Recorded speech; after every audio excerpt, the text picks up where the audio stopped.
राजस्थान की आर्थिक समीक्षा एवं राजस्थान सरकार द्वारा जो बजट प्रस्तुत किया गया, तो राजस्थान सरकार का 2026-27 जो वित्त वर्ष है उसके लिए बजट प्रस्तुतिकरण राजस्थान की आर्थिक समीक्षा वित्त वर्ष 2025-26 का अध्ययन हम इस क्लास के माध्यम से करने वाले हैं। कक्षा ऑनलाइन होने वाली है। जैसे आप देख रहे हैं, राजस्थान की आर्थिक समीक्षा वित्त वर्ष 2025-26 में क्या रही। आपको पता होगा कि बजट प्रस्तुत करने से पहले सरकार एक दिन पहले ही सरकार आर्थिक समीक्षा प्रकट करती है, जो data directorate of statistics department द्वारा जारी किए जाते हैं। राजस्थान की अर्थव्यवस्था से संबंधित प्रश्न राजस्थान की सभी प्रतियोगी परीक्षाओं में अच्छे वेटेज में पूछे जाते हैं और राजस्थान की अर्थव्यवस्था, राजस्थान इकोनॉमी में राजस्थान की आर्थिक समीक्षा और राजस्थान सरकार का बजट महत्वपूर्ण बिंदु होते हैं, जैसा कि आप जानते हैं।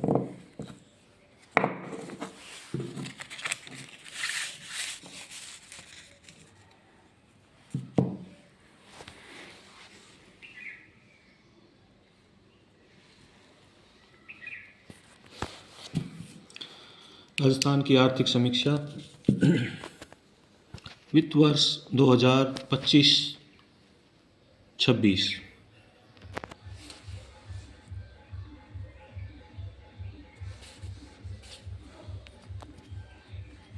GSDP। जब आप राजस्थान की आर्थिक समीक्षा वित्त वर्ष 2025-26 की पढ़ते हैं, या जैसे कि पिछली बार 2025 में जो बजट प्रस्तुत करे गए थे, उसी एक दिन पहले भी आर्थिक समीक्षा प्रस्तुत की गई थी, जो वित्त वर्ष 2024-25 के लिए थी। आर्थिक समीक्षा में हम महत्वपूर्ण बिंदु के रूप में GSDP को पढ़ते हैं। GSDP gross state domestic production होता है, सकल घरेलू राज्य उत्पाद। स्थिर कीमतों पर इसकी गणना आधार वर्ष 2011-12 के मूल्यों पर की जाती है और प्रचलित मूल्यों पर, जैसा कि आप जानते ही हैं, वर्तमान जो मूल्यों पर गणना होती है कि राजस्थान में कितने रुपए मूल्य की वस्तुएं एवं सेवाओं का उत्पादन राजस्थान में किया गया। तो GSDP स्थिर मूल्यों पर 9.03 लाख करोड़ रुपए रही 2024-25 में, और 2025-26 में यह 9.81 लाख करोड़ रुपए हो गई। वित्त वर्ष, दो वित्त वर्षों का डेटा हमने इसमें लिया है, वर्ष 2024-25 यानी कि गत वित्त वर्ष में, और इस वित्त वर्ष 2025-26 में जो डेटा है वो 31 दिसंबर तक की गणनाएँ इसमें GSDP यानी कि वस्तुओं और सेवाओं के इस वर्ष में जितनी हुई और आगे का अनुमान लगाते हुए ये आंकड़े बताए जाते हैं। और जैसा कि आप वित्त वर्ष 2025-26 की आर्थिक समीक्षा पढ़ रहे हैं, तो उसमें राजस्थान में 18.75 लाख करोड़ रुपए 18.75 लाख करोड़ रुपए GSDP राजस्थान की रही है, जो 10.24% वृद्धि दर को दर्शाती है। यानी कि पिछले वित्त वर्ष में यह 11.01 लाख करोड़ रुपए रही।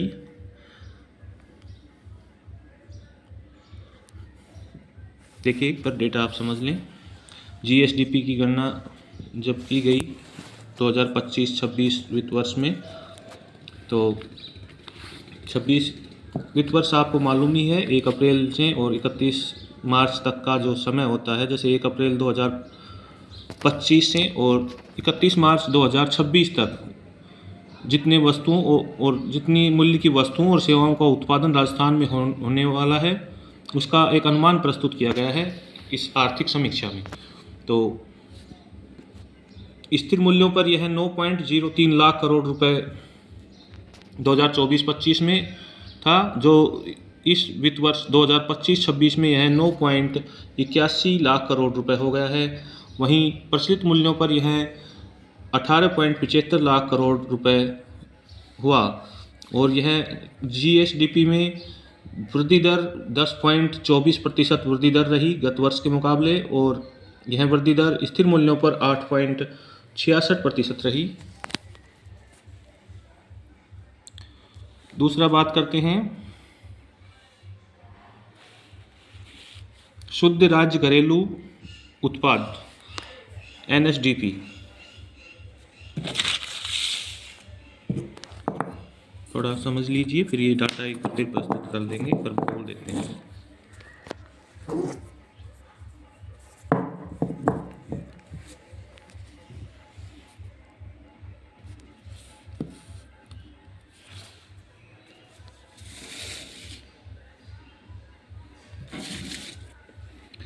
देखिए, जीएसडीपी होता है, दूसरा होता है शुद्ध राज्य घरेलू उत्पाद एनएसडीपी।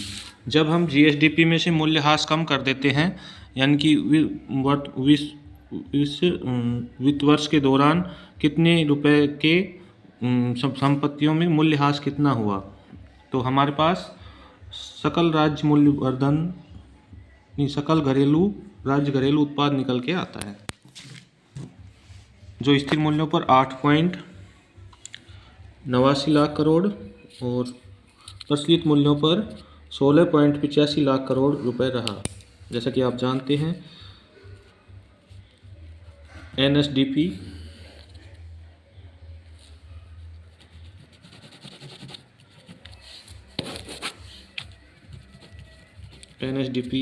जब जीएसडीपी में से मूल्यह्रास कम कर दें तो एनएसडीपी निकल के आता है, यह रहा है 16.85 लाख करोड़। मतलब जो जीएसडीपी है उससे कम रहता है ये, क्योंकि इसमें मूल्यह्रास घटा दिया जाता है, और स्थिर मूल्यों पर यह रहा है 8.59 लाख करोड़ रुपए, और प्रचलित मूल्यों पर यह रहा है 18.85 लाख करोड़। अब सकल राज्य मूल्यवर्धन की बात करें, जीएसवीए। सकल राज्य मूल्यवर्धन यानी कि राजस्थान राज्य में कितने मूल्य की वस्तुओं का उत्पादन अधिक हुआ गत वर्ष की अपेक्षा। जब हम जीएसडीपी में से टैक्स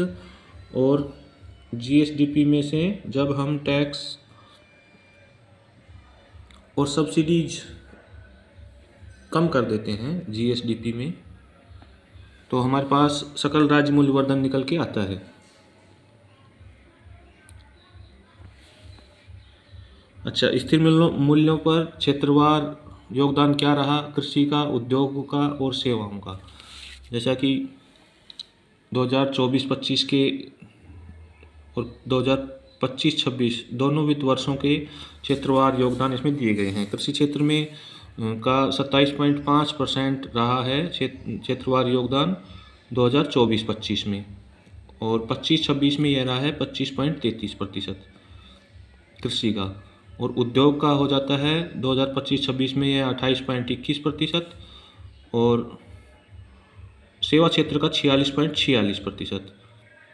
और गत वर्ष से अगर तुलना करें तो इसमें सेवा क्षेत्र का योगदान बढ़ा है क्षेत्रवार जीएसडीपी में या जीएसवीए में, और कृषि क्षेत्र का योगदान 27 से 25 हो गया है, जबकि उद्योग क्षेत्र का लगभग वही बना हुआ है। स्थिर कीमतों पर अभी जान रहे थे आप, और प्रचलित कीमतों पर यह मिलता जुलता ही है। 2024-25 में कृषि का योगदान रहा कृषि का 27.13%, और 2025-26 में कृषि का 25.74, यानी कि कृषि का कम हो रहा है। जैसे चाहे आप प्रचलित कीमतों पर देखो या स्थिर मूल्यों पर गणना करके देखें।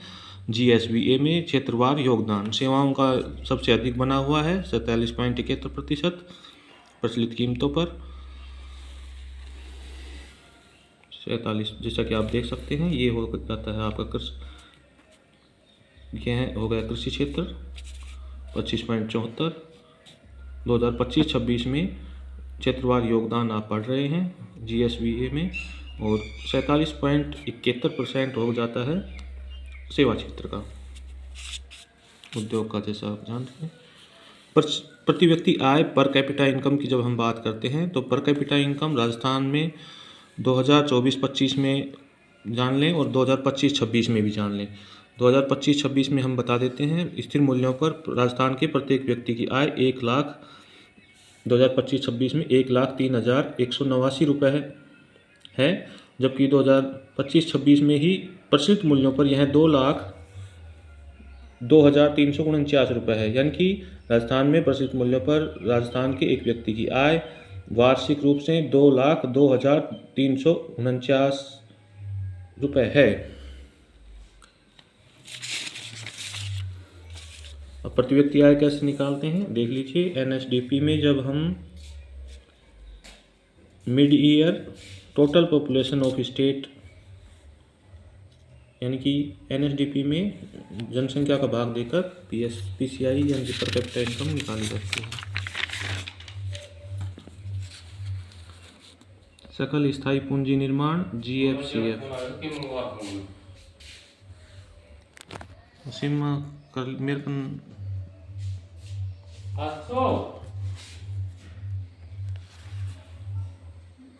सकल स्थायी पूंजी निर्माण GFCF से आप समझ गए होंगे। GFCF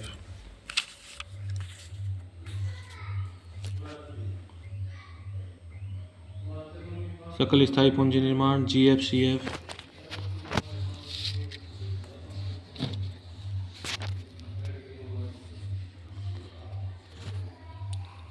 सकल स्थायी पूंजी निर्माण से मतलब है कि इस वित्त वर्ष में, वैसे यह वित्त वर्ष 2023-24 और वित्त वर्ष 2024-25 की ही गणना इसमें की गई है, यानी कि 2024-25 के ही आंकड़े इसमें प्रस्तुत होते हैं GFCF में। GFCF वह सूचकांक होता है जिसमें राज्य में सकल घरेलू पूंजी स्थायी पूंजी निर्माण, यानी कि कितने के भवन निर्माण हुआ, विनिर्माण उद्योगों में भवन निर्माण, व्यक्तिगत रूप से कितने रुपए की भवन निर्माण हुए, कोई प्रॉपर्टी का निर्माण हुआ, यानी कि स्थायी पूंजी का निर्माण कितना हुआ राज्य में, तो वह रहा। राज्य घरेलू उत्पाद का प्रतिशत भी आप इसमें जानते जाइए, यह प्रतिशत है 29.53%, यानी कि कुल GSDP में इसका प्रतिशत वो है 29.53 लाख करोड़ रुपए, नहीं प्रतिशत 29.53%, और 5.2 लाख करोड़ रुपए की स्थायी पूंजियों का निर्माण राजस्थान में हुआ है, जो गत वर्ष 4.49 लाख करोड़ का था। औद्योगिक उत्पादन सूचकांक आधार वर्ष। अब औद्योगिक उत्पादन क्या होता है? औद्योगिक उत्पादन किसी उत्पादन सूचकांक आधार वर्ष 2011-12 इसमें लिया गया है। 100 सूचकांक माने गए हैं 2011-12 में। जो औद्योगिक उत्पादन के सूचकांकों में औद्योगिक उत्पादन में कितने सूचकांकों की बढ़ोतरी हुई 2025-26 में, यह 153.29 रहा सूचकांक जो है। जैसे आप शेयर मार्केट के सूचकांक पढ़ते हैं, ऐसे ही औद्योगिक उत्पादन सूचकांक 2025-26 में 153.29 रहा। वहीं थोक मूल्य सूचकांक आधार वर्ष जिसमें 1999-2000 लिया जाता है, और इसमें 2024-25, 2025-26, 2096, 2024-25, 2096 72, और 2025-26 में यह रहा 399.74 थोक मूल्य सूचकांक। कृषि उत्पादन सूचकांक 2024-25 में 214.92 रहा, और कृषि उत्पादन सूचकांक में आधार वर्ष 2005-06 से 2007-08 तक का लिया गया 293.25, 243.55। राजस्थान में अधिस्थापित क्षमता, ऊर्जा की क्षमता कितनी मेगावाट अधिस्थापित ऊर्जा क्षमता होने वाली है 2025-26 में 31,556 मेगावाट। यानी कि हम कह सकते हैं राजस्थान में अधिस्थापित ऊर्जा क्षमता 31.55 गीगावाट। इसको 31 गीगावाट में बदलना चाहें, आप जानते हैं कि विद्युत उत्पादन क्षमता को गीगावाट मेगावाट में अधिस्थापित क्षमता को मापा जाता है। वैसे 31,556 तो इसमें हो जाएगा मेगावाट में, और गीगावाट में यह हो जाएगा 31 पॉइंट गीगावाट में हो जाएगा यह 31 गीगावाट। आप जानते हैं इसमें से ज़्यादातर भाग राजस्थान में 31 गीगावाट के जो स्थापित क्षमता है उसमें से अधिक भाग रिन्यूएबल एनर्जी का है। यह एक अच्छी बात है।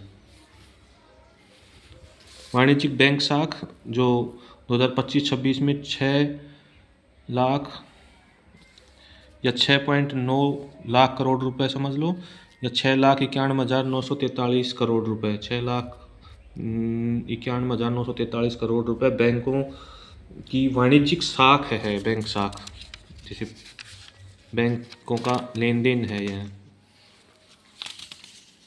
6,09,000। अब आपको पता होगा कि राजस्थान का बजट ही रहा है 6 लाख करोड़ का, तो 6,10,000 करोड़ का। अभी 6,91,000 करोड़ रुपए का, तो इसमें ये हो गया वाणिज्यिक बैंकों की। ये अलग मैटर है, जैसा कि आप इसमें बजट में आपने आर्थिक समीक्षा में पढ़ी ये सब बातें। अब हम बजट पर फोकस करके देखते हैं राजस्थान का बजट क्या रहा।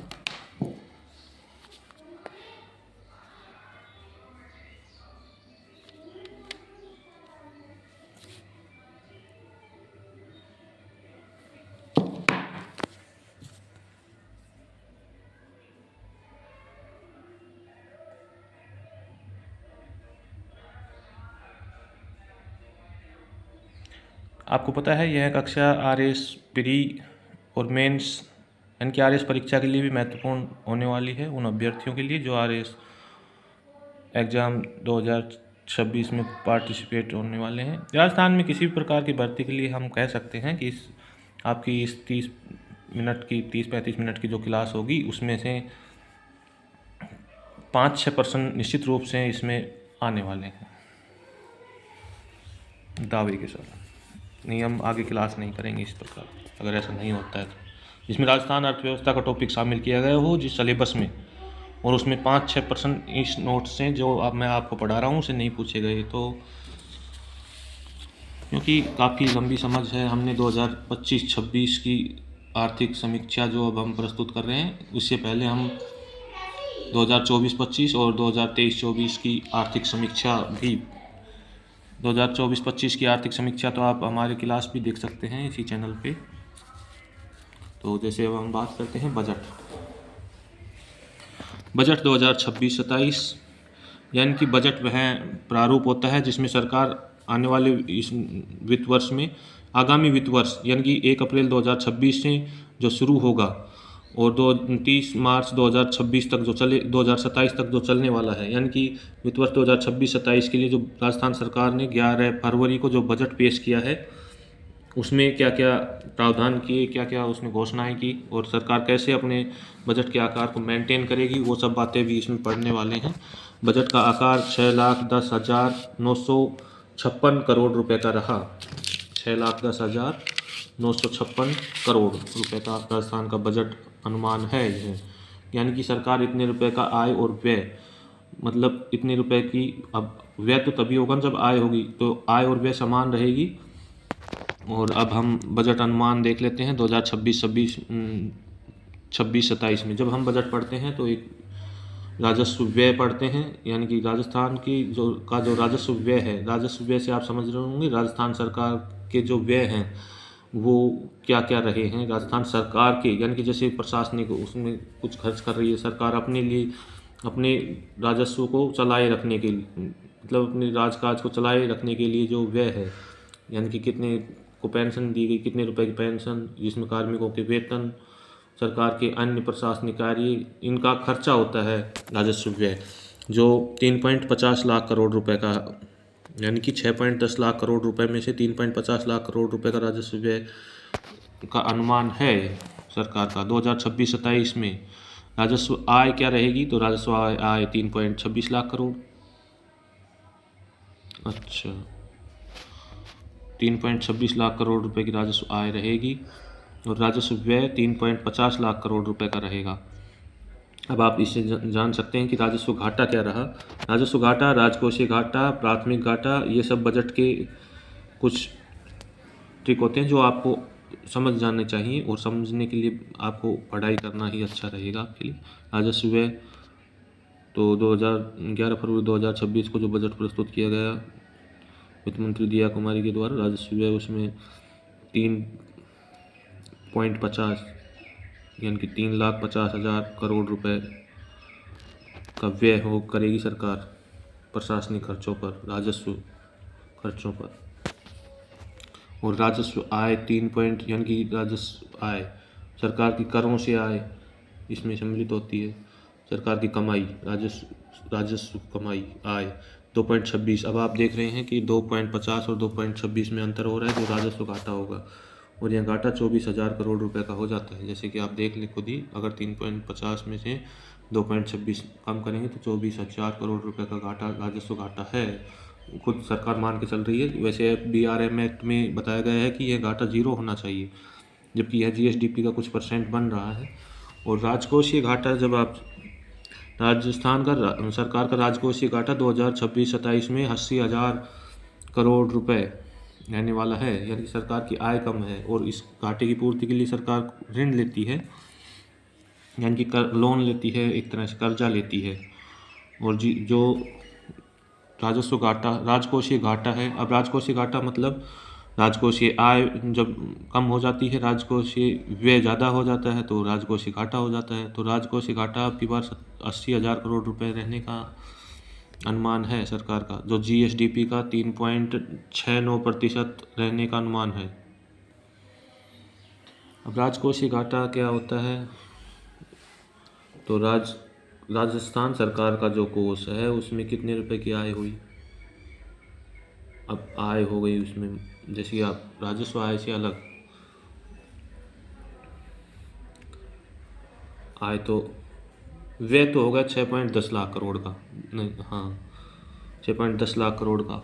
अब उसमें व्यय हो गया ये, तो अब आय उसमें कम पड़ रही है 80,000 करोड़ रुपए, यानी कि आय कितनी हो पा रही है? 5.10 लाख करोड़ के लगभग। अब उसकी पूर्ति लोन से कर देगी सरकार, और तो क्या, राजकोषीय घाटे। और यह GSDP का 3.59% रहने का अनुमान है, यानी कि राजस्थान सरकार वित्तीय अनुशासन तो अपना रही है, बजाय जैसे भारत सरकार के बजाय कुछ अग्र है इसमें। @2047 GSDP वर्ष 2026-27 में 21.52 लाख करोड़। सरकार, जैसे कि आपने देखा कि GSDP वित्त वर्ष 2025-26 में क्या अनुमानित की गई है? 18.75 यानी कि 18.75 लाख करोड़ रुपए, और यह हो जाएगी 21.52 लाख करोड़ रुपए, ऐसा सरकार कह रही है 2026-27 में हम इसको इतना कर देंगे। और 2047 में भारत को विकसित करने के लिए डबल इंजन की सरकार काम कर रही है राजस्थान में। तो 10 स्तंभ आत्मनिर्भर विकसित राजस्थान के लिए इस बजट में बनाए गए हैं। तो 10 स्तंभ कौन कौन से हैं जान लीजिए। पहला स्तंभ है अवसंरचना का विस्तार, यानी कि सरकार जो 6.10 लाख करोड़ रुपए खर्च करने जा रही है उसमें क्या क्या मुद्दे, क्या क्या विषय उसमें महत्वपूर्ण होने वाले हैं। पहला स्तंभ 10 स्तंभों में इसमें बताया गया है कि जिससे राजस्थान आत्मनिर्भर भी बनेगा और विकसित भी होगा। पहला स्तंभ है अवसंरचना का विस्तार। सरकार 250 अटल प्रगति पथ 500 करोड़ रुपए की लागत से बनाएगी 2026-27 में वित्त वर्ष में। लगभग 500 किलोमीटर लंबाई के स्टेट हाईवे में पुलिया, बाईपास और 2000 कैमरे लगाए जाएंगे स्टेट हाईवे पर। पेयजल में पेयजल में मुख्यमंत्री जल जीवन मिशन शहरी के तहत 5,000 करोड़ रुपए खर्च किए जाएंगे। और अमृत 2.0 योजना में 3 लाख कनेक्शन दिए जाएंगे। और आधारभूत जो अवसंरचना का विस्तार करने जा रहा है यह बजट, उसमें पहला स्तंभ, उसमें पेयजल आपने देख लिया, ऊर्जा देख लीजिए, यानी कि सड़क का हो गया, एक तो परिवहन वाला, एक पेयजल का हो गया, एक ऊर्जा का देख लीजिए।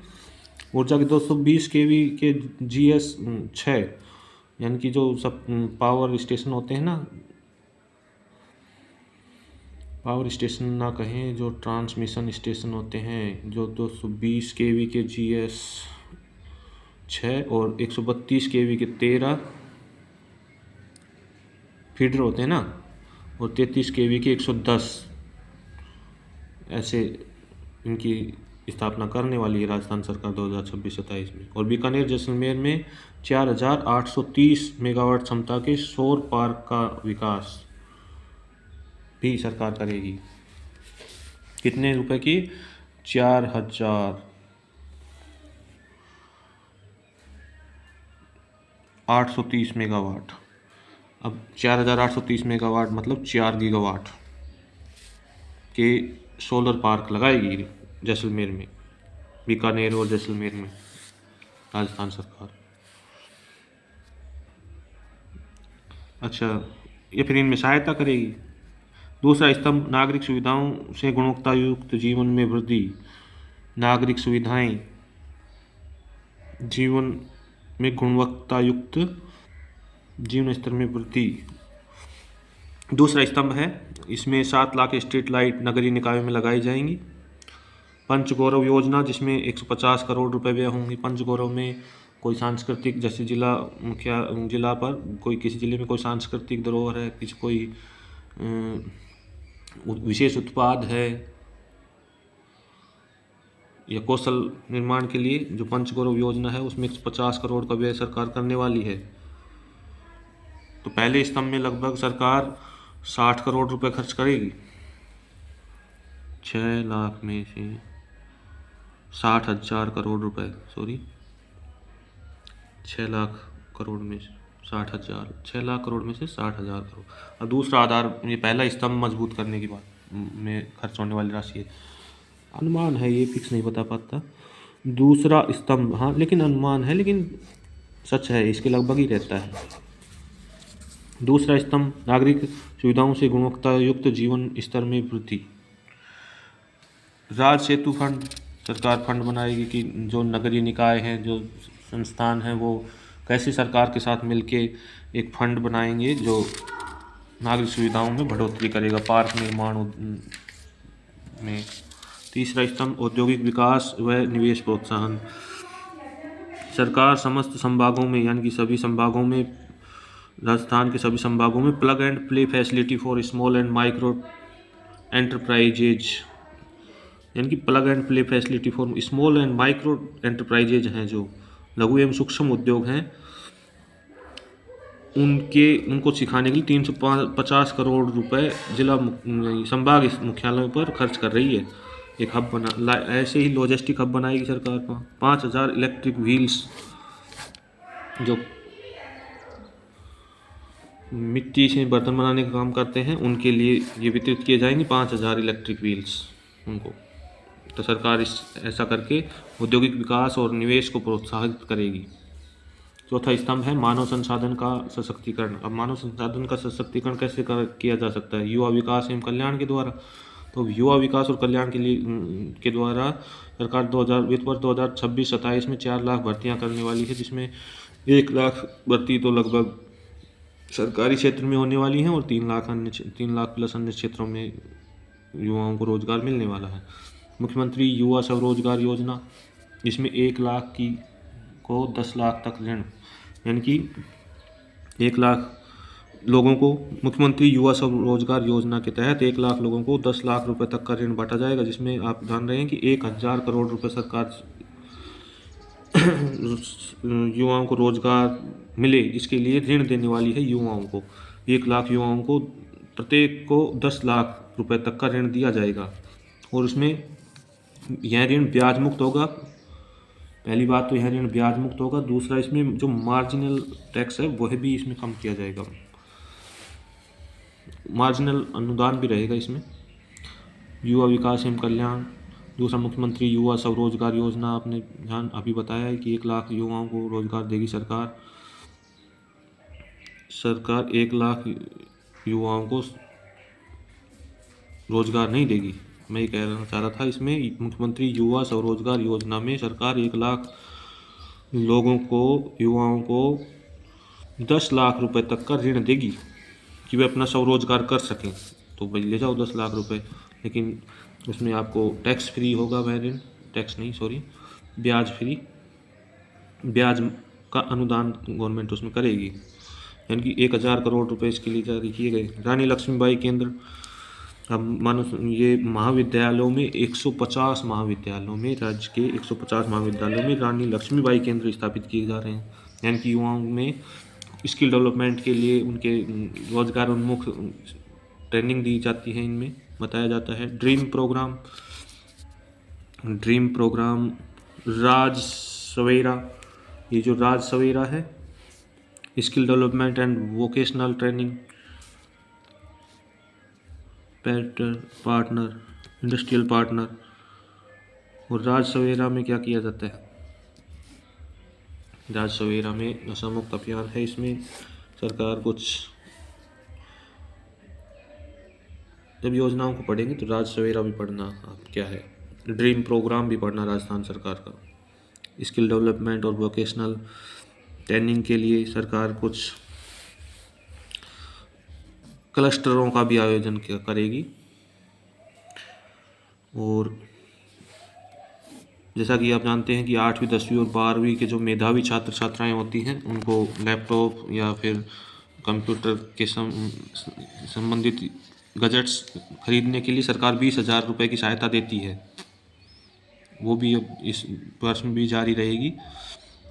और 1 से 8 तक के विद्यार्थियों के लिए निःशुल्क यूनिफॉर्म भी 40 लाख सरकारी इस विद्यालयों में अध्ययन करने वाले 40 लाख बच्चों को सरकार निःशुल्क यूनिफॉर्म का वितरण करेगी। खेलो राजस्थान जो कार्यक्रम आयोजित करवाए जाते हैं सरकार के द्वारा, उसमें 50 करोड़ रुपए खर्च करेगी सरकार। ऐसे ही सीएम राइज योजना, राज सुरक्षा योजना, राज ममता योजना, ये सुरक्षा योजना हो गई। ये राज सुरक्षा योजना में त्वरित गति से कुछ सेवाएं दी जाती हैं, जैसे कोई एक्सीडेंट हो गया। ऐसे ही सीएम राइज योजना में कुछ विद्यालयों को का उन्नयन किया जाएगा, उनके प्राकृतिक संसाधनों का उन्नयन किया जाएगा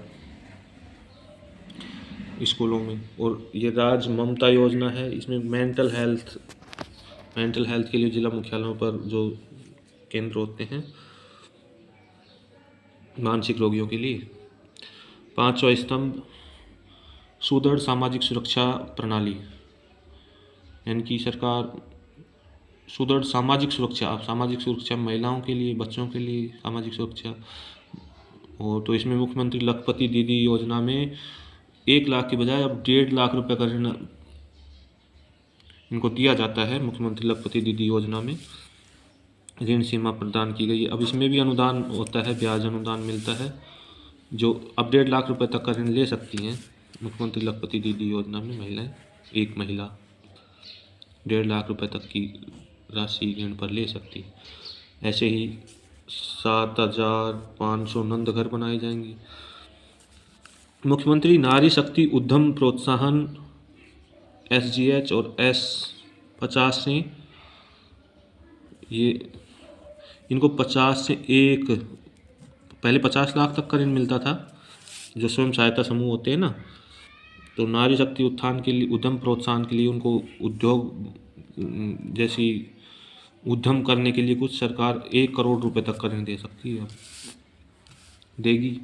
अगर कोई स्वयं सहायता समूह SHG इनके सरकार के पास जाए कि हमें उद्यम करना है और मुझे उद्योग करना है, नारी शक्ति ये सामूहिक प्रयास करें, तो इनको 1 करोड़ रुपए तक का ऋण सरकार देगी।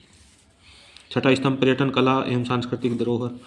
अब जो छठों स्तंभ से हमें पर्यटन कला और सांस्कृतिक धरोहर के लिए क्या कर रही है सरकार।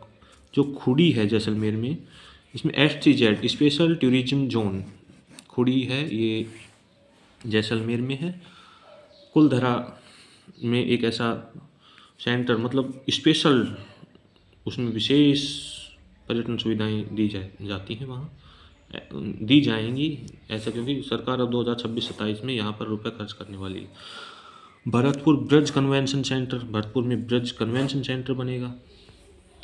भरतपुर में क्या बनेगा? ब्रज कन्वेंशन सेंटर भरतपुर में बनेगा। थार सांस्कृतिक सर्किट बनाया जाएगा, जिसमें राजस्थान के 5 जिले। अब थार में कौन कौन से जिले आ जाएंगे? तो बीकानेर, जैसलमेर, बाड़मेर, जोधपुर और जालौर इसमें आते हैं 5 जिलों में, जिनमें थार सांस्कृतिक सर्किट आएगा। और झुंझुनू में वार म्यूजियम बनाया जाएगा। छठा स्तंभ है अपना, ये आपने पढ़ा ही। 7वां स्तंभ है सुशासन एवं डिजिटल परिवर्तन।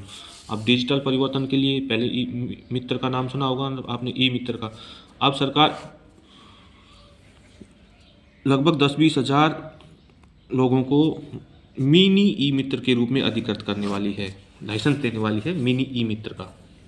बहुत ही अच्छा है यह, अगर कोई इसमें जुड़ना चाहे तो मिनी ई मित्र जैसे खुला है वैसे ही मिनी ई मित्र ये होगा। 8वां स्तंभ कृषि विकास एवं किसानों का कल्याण। तो सिंचाई सुविधा के लिए किसानों की सिंचाई सुविधा बढ़ाने के लिए 11,300 करोड़ रुपए सरकार इस पर खर्च करने वाली है वित्त वर्ष 2026-27 में, सिंचाई सुविधा के लिए। तो जिसमें आप जानते हैं कि ड्रिप सिस्टम, आजकल सरकार किसानों को बहुत सी सुविधाएं दे रही है सिंचाई के लिए। पाइप देना, ड्रिप सिस्टम को लागू करवाना, बूंद बूंद सिंचाई को, तो फव्वारे सेट दे देना, पौंड बनवा देना, ऐसे सरकार ऐसे कार्य भी किसानों के साथ कर रही है। तो 8वां स्तंभ। फिर मुख्यमंत्री बीज स्वावलंबन योजना के बारे में आपने जाना होगा, पढ़ा होगा, तो आप जानते होंगे कि इसमें बीज दिया जाता है सरकार के द्वारा, जिसमें कोई अच्छी फसल का बीज, रबी और खरीफ दोनों फसलों में बीज वितरण किया जाता है मुख्यमंत्री बीज स्वावलंबन योजना में। और 5,000 कृषकों को नेपियर घास वितरण की जाएगी सरकार के द्वारा। अब इसे आप जानते रहिए कि नेपियर घास क्या है, क्योंकि ये बजट में आई, तो इसको जानना आवश्यक है कि नेपियर घास 5,000 किसानों को निःशुल्क वितरण की जाएगी। तो नेपियर घास के बारे में भी जल्दी बताएंगे। पशुपालन एवं डेयरी उद्योग में भी सरकार कुछ, पशुपालन डेयरी उद्योग में कुछ, जैसे दुग्ध संग्रहण केंद्रों का विकास करना, इनकी चैन को बनाए रखने के लिए कुछ पैसा खर्च करने वाली। तभी जी अजमेर में पोल्ट्री फूड यूनिट लगाई जाएगी, तभी जी अजमेर में पोल्ट्री फूड यूनिट। और 9वां स्तंभ है हरित विकास एवं पर्यावरणीय सततता। हरित विकास के लिए सरकार 10 करोड़ पौधे लगवाएगी 2026-27 में हरियाणा और राजस्थान के तहत 10 करोड़। 1,000 हेक्टेयर का लैंड बैंक, यानी कि 1,000 हेक्टेयर ज़मीन जो वन क्षेत्र के रूप में घोषित की जाएगी। कार्बन क्रेडिट पायलट प्रोजेक्ट भी, जो जिसमें किसानों को अगर कोई कार्बन उत्सर्जन कम कर रहा है तो उसको क्रेडिट मिलता है। ठीक है भाई।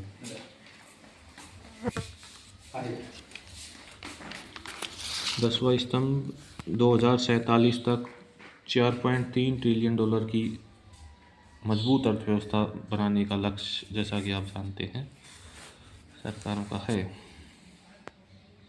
राजस्थान की वह जाएगी $4.3 ट्रिलियन की अर्थव्यवस्था, जो आज कल भारत की है। यह 4.3 ट्रिलियन 2047 तक पहुँच जाएगी इतनी राजस्थान की, अगर ये इसी वृद्धि दर से वृद्धि करती रही तो अर्थव्यवस्था। वृद्धि दर को, ग्रोथ रेट को जरूर जानते रहिए। GSDP की ग्रोथ रेट क्या रही।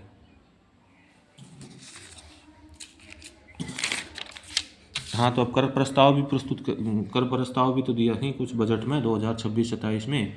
तो इसमें कर में स्थिरता, प्रक्रिया में सरलता और प्रशासन में पारदर्शिता।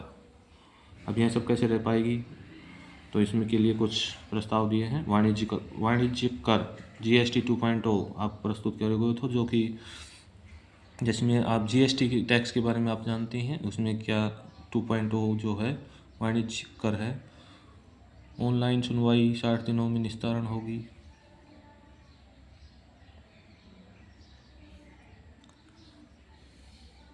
पंजीयन एवं मुद्रांकन विभाग जो है उसमें ऋण दस्तावेजों पर पंजीयन शुल्क 1 से 0.5%, यानी कि ऋण दस्तावेजों के पंजीयन के लिए जो शुल्क लिया जाता है वह 1% की बजाय अब 0.5% कर दिया गया है।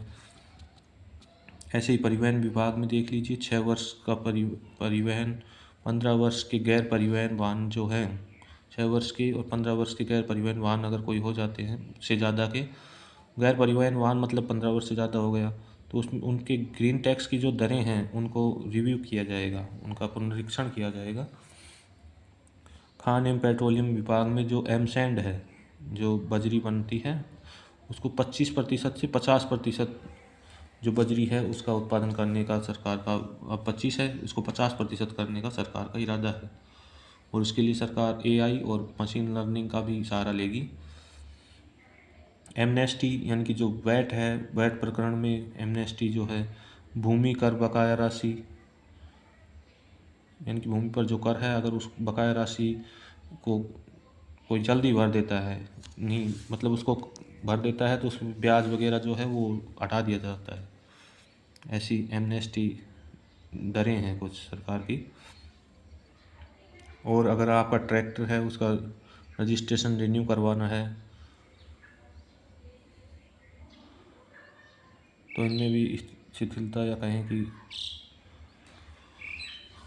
जो टैक्स की दरें हैं उनको हटा दिया गया, कम कर दिया गया। उद्योग एवं वाणिज्य 2047 तक $4.3 ट्रिलियन की अर्थव्यवस्था राजस्थान को बनाना है। उद्योग और सेवा का योगदान इसमें 80% से अधिक होना लक्षित है, यानी कि उद्योग और सेवा का योगदान 2047 में 80% है कुल GSDP को। निवेशकों उद्योग एक आवेदन, एक digital track, energy transmission cluster, यानी कि सरकार जो एनर्जी ट्रांसमिशन स्किल है उसमें निवेशकों को, ये तो क्लस्टर बनाया जा रहा है। एनर्जी ट्रांसमिशन मतलब जैसे एनर्जी है उसको एक खंभे से दूसरे खंभे तक, ऐसी विद्युत को जो ट्रांसमिशन की स्किल हैं उसमें क्लस्टर बनाए जा रहे हैं। क्लस्टर मतलब सिखाया जाएगा वहाँ।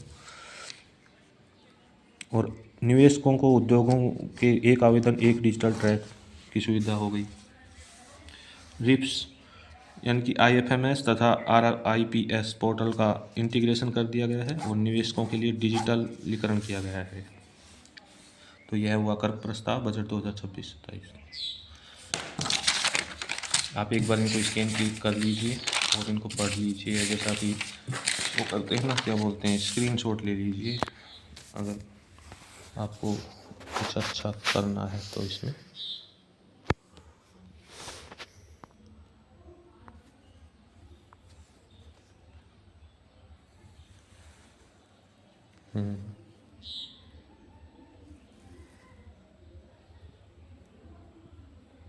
और मैं तो ये कहूँगा कि आप भी ऐसे ऐसा उतार लीजिए अगर आपको यह समझ में आ रहा है।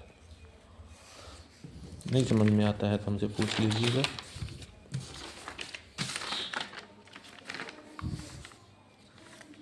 हाँ, आप कमेंट करके भी ऐसा पूछ सकते हैं। 1 मिनट रुकिए। ये तो हो गया ये तो हो गया राजस्थान प्रतिवेद और ये हो गया जैसे राजस्थान की आर्थिक समीक्षा वित्त वर्ष, ये GSDP हो गई, सकल GSVA हो गया, NSDP हो गई, प्रचलित आय, प्रति व्यक्ति आय हो गई, इसमें तो ये पढ़ लिया।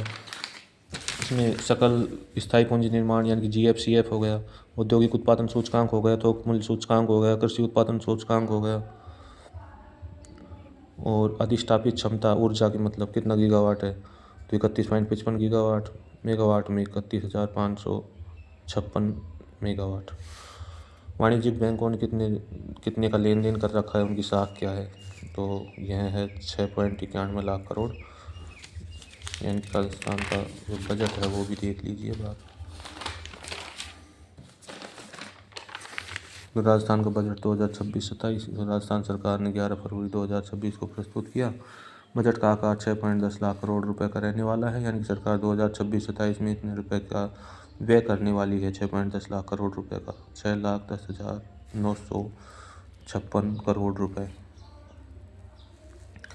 अब राजस्व व्यय और राजस्व आय देख लीजिए। राजस्व व्यय रहने वाला है 3.50 लाख करोड़ का और राजस्व आय रहने वाली है 3.26 लाख करोड़ की।